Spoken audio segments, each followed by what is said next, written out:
السلام علیکم ورحمۃ اللہ وبرکاتہ۔ بسم اللہ الرحمن الرحیم۔ اسلامیات کلاس دہم الدرس الرابع الف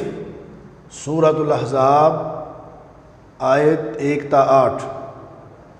پیارے بچوں، کل ہم نے سورۃ الاحزاب کا خلاصہ پڑھا تھا اور آج ہم الدرس الرابع الف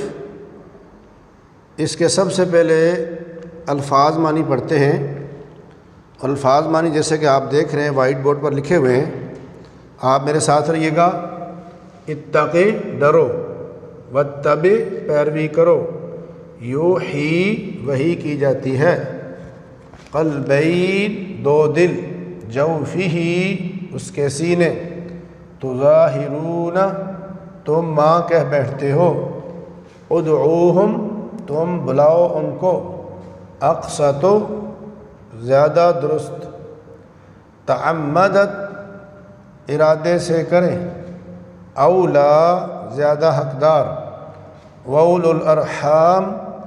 اور رشتہ دار، موالیکم تمہارے دوست، مستورا لکھا ہوا۔ پیارے بچوں، یہ چند ایک الفاظ معنی تھے جو ہم نے ابھی پڑھے ہیں۔ تو آئیے ہم آیات کا بامحاورہ ترجمہ پڑھتے ہیں۔ اعوذ باللہ السمیع العلیم من الشیطان الرجیم، بسم اللہ الرحمن الرحیم۔ یا ایھا النبی، اے نبی صلی اللہ علیہ وسلم، اتق اللہ ڈرو اللہ سے، ولا تطع الکافرین والمنافقین اور نہ کہنا مانو کافروں اور منافقوں کا، ان اللہ کان علیما حکیما بے شک اللہ تعالیٰ جاننے والا حکمت والا ہے، واتبع اور پیروی کیجئے، ما یوحی الیک من ربک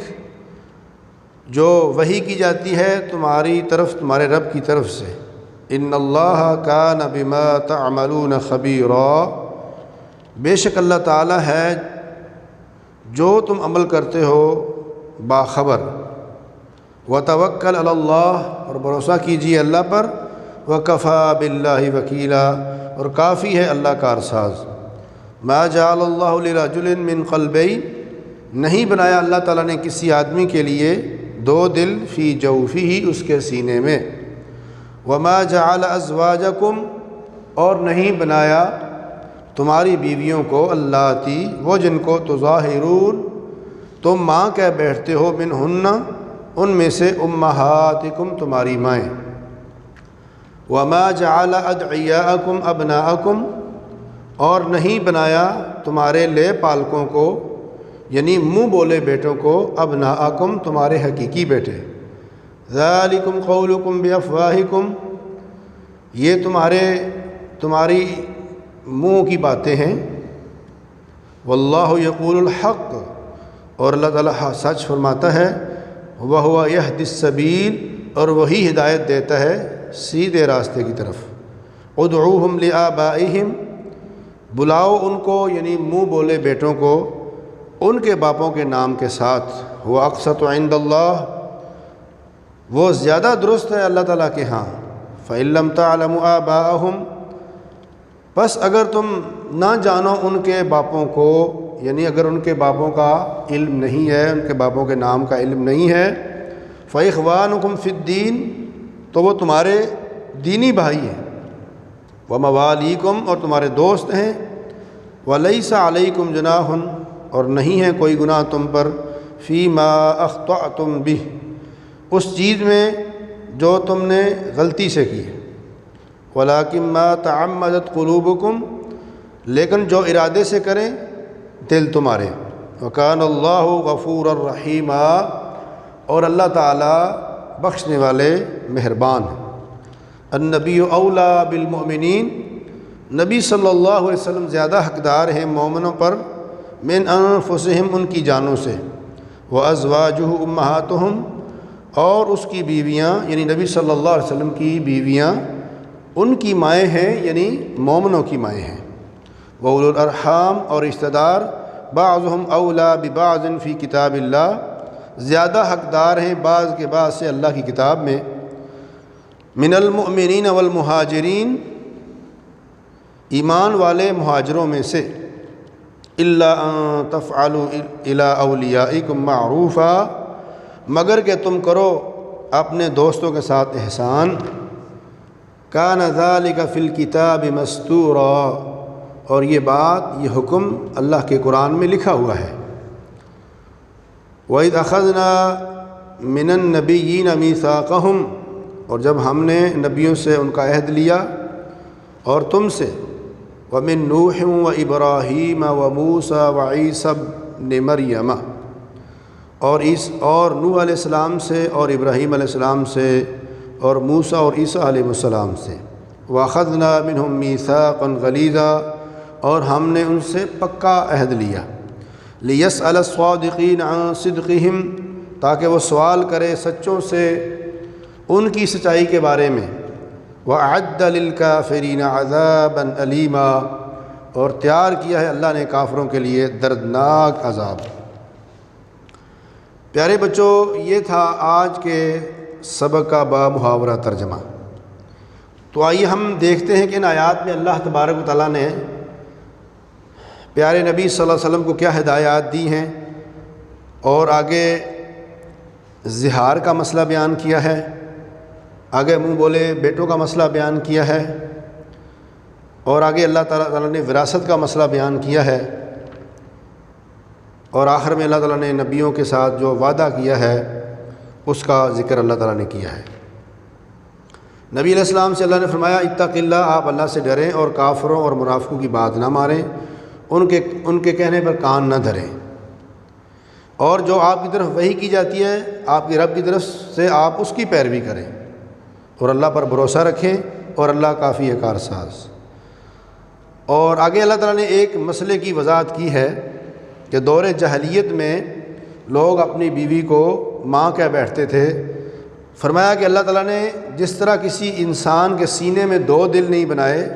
اسی طرح اللہ تعالیٰ نے کسی عورت کو جو بیوی ہو تمہاری، اس کو تمہاری ماں نہیں بنایا، اور نہ تمہارے منہ بولے بیٹوں کو تمہارا حقیقی بیٹا بنایا ہے۔ یہ تمہارے اپنے منہ کی باتیں ہیں، یعنی منہ بولے بیٹے کو حقیقی بیٹا کہنا، اور اس پہ حقیقی بیٹے کے احکامات لاگو کرنا، اسی طریقے سے بیویوں کو ماں کہنا اور بیوی پر ماں کے احکامات لاگو کرنا، یہ تمہارے اپنے منہ کی باتیں ہیں۔ واللہ یقول الحق، اللہ سچ فرماتے ہیں، وہو یہدی السبیل، اور وہی ہدایت دیتا ہے سیدھے راستے کی طرف۔ رہی بات منہ بولے بیٹوں کو آپ نے ان کے باپوں کے نام پہ پکارنا ہے، یہ بات اللہ تعالیٰ کے یہاں زیادہ درست ہے۔ اگر تمہیں کچھ حالات میں علم نہ ہو کہ ان کے باپوں کے نام کیا ہیں، تو وہ تمہارے دینی بھائی ہیں اور تمہارے دوست ہیں، اور اللہ تعالیٰ انسان کو اس گناہ پہ نہیں پکڑتا جو انسان غلطی سے کرتا ہے، لیکن اس گناہ پہ انسان کی پکڑ ہوتی ہے جو انسان دل کے ارادے سے کرتا ہے۔ اگر نبی علیہ السلام کا حق اللہ نے بیان کیا کہ مومنو، تم اپنی جانوں پر اتنا زیادہ حق نہیں رکھتے کہ جتنا زیادہ حق تم پر اللہ کے نبی علیہ السلام کا ہے، اور نبی علیہ السلام کی جو ازواج ہیں وہ امت کی مائیں ہیں، مومنوں کی مائیں ہیں۔ اور آگے وراثت کا مسئلہ بیان کیا کہ وراثت کی آیت نازل ہونے سے پہلے مہاجر اور انصار آپس میں باقاعدہ وارث بنتے تھے، لیکن جب یہ آیت نازل ہوئی تو اس کے بعد جو مواخات اللہ کے رسول نے قائم کی تھیں کہ مہاجر اور انصار آپس میں بھائی بھائی ہیں، وراثت میں بھی اس کا حصہ ملتا تھا، تو اس آیت نے اس بات کو منسوخ کر دیا کہ اولا و اولو الارحام بعضهم اولا ببعض، کہ رشتہ دار بعض کے زیادہ حقدار ہیں اللہ کی کتاب میں۔ ہاں اگر ان کے ساتھ کوئی نیکی کرنا چاہو تو یہ الگ بات ہے، اور یہ حکم اللہ کی کتاب میں لکھا ہوا ہے۔ آگے اللہ تعالیٰ نے اپنے نبیوں سے جو وعدہ لیا، موسیٰ علیہ السلام سے، ابراہیم علیہ السلام سے، نوح علیہ السلام سے، عیسیٰ مریم علیہ السلام سے، اللہ کے رسول علیہ السلام سے، اس وعدے کا ذکر ہے، اور اللہ تعالیٰ فرمایا کہ ہم نے ان سے پکا وعدہ لیا تاکہ سچوں سے ان کی سچائی کے بارے میں سوال کیا جائے کہ اللہ کے رسول علیہ السلام نے، انبیاء نے ساری کی ساری باتیں ان تک پہنچا دی، اور کافروں کے لیے دردناک عذاب اللہ نے تیار کر رکھا ہے۔ تو پیارے بچوں، یہ تھا وہ سبق جس کا باماورا ترجمہ اور اس کے اندر آیات میں دیے گئے اسباق میں نے آپ کے سامنے ذکر کیے۔ تو آخر میں آپ اپنا ہوم ورک نوٹ کر لیں۔ نمبر 1، الفاظ معنی لکھنے ہیں اور یاد کرنے ہیں۔ دوسرا کام، ان آیات کا ترجمہ اور تشریح یاد کریں جو آپ کے سامنے بیان کیا گیا ہے۔ اور تیسری بات، آیات کی تشریح بک سے بھی یاد کریں۔ اسی سبق کے آخر میں آیات کی تشریح دی گئی ہے، وہاں سے بھی تشریح کو پڑھیں تاکہ مزید آپ کے علم میں اضافہ ہو۔ اور اللہ تعالی ہمیشہ یہ دعا کرتے رہیں، رب زدنی علما، والسلام علیکم ورحمۃ اللہ وبرکاتہ۔